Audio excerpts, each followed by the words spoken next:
What's up, family? Today is Wednesday. I think it's October 2nd. We're out here on 145th and St. Nicholas Avenue. We're right on the border of District 7. And we're out here today just letting the people know. We actually got some tours that are coming by, and we heard one of the tour guides tell the people that they couldn't go uptown because it's actually really dangerous up there. And so that made me disgusted, and so we gave an announcement to the people and let them know what's really going on. What's really happening is gentrification in this neighborhood. Poor people, black and white, are being kicked out of this neighborhood. Their rents are going up double, by 50%. Their rents are going up, okay?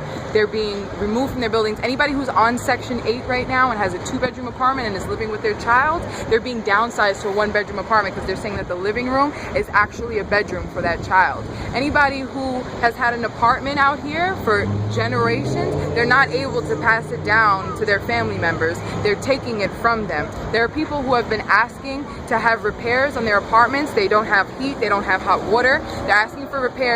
They don't get them. Eventually, right, months and years later, when the repairs do happen, when the people come back to their apartment, the rent has doubled and the apartment sizes are smaller because they've made more units so that they can collect more money.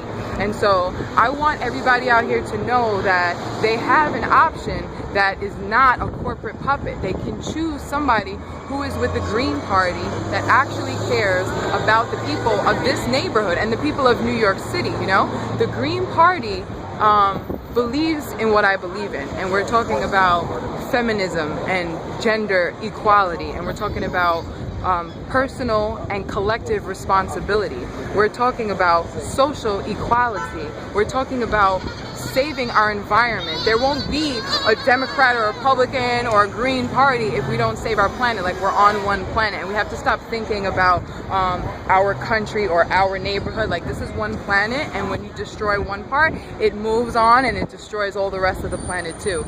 So I just wanted to talk a little bit about last Monday. So I was actually on my way to the Oust Petraeus rally. So I don't know if everyone knows, but we have a war criminal who is now a professor at CUNY Macaulay Honors College, and his name is David Petraeus.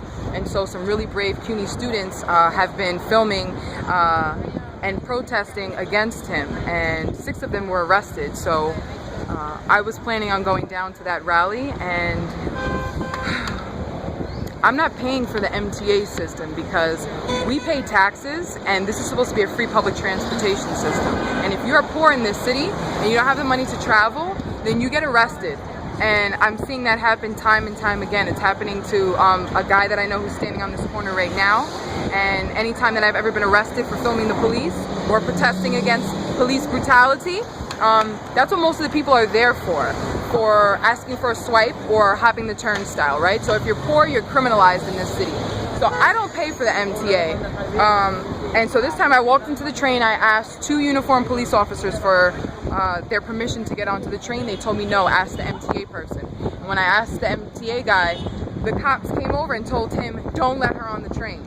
And then they told me that I had to leave the train station. And when I refused to leave the train station, they arrested me.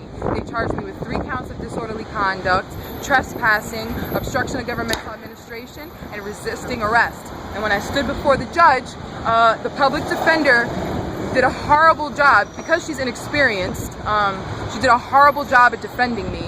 And because of that, my bail was set at $1,000. So I was held for ransom. Luckily, I was down with the Occupy movement from the very beginning, and I know somebody who's over there. Thank you, Diego. And he was there with the money to get me out. Otherwise, I'd still be sitting on Rikers Island right now because, as I said, I'm poor. And when you're poor, you go to jail. And so we're here at the A, C, B, and D trains here on 145th Street to talk about, like, why is it that if you're poor, you can't travel in this city? Why is it that if the MTA, which they just came out with an article about this on Monday, MTA has 1.9 billion with a B, $1 billion surplus. So if they have that much money, then why did our MTA fares just go up?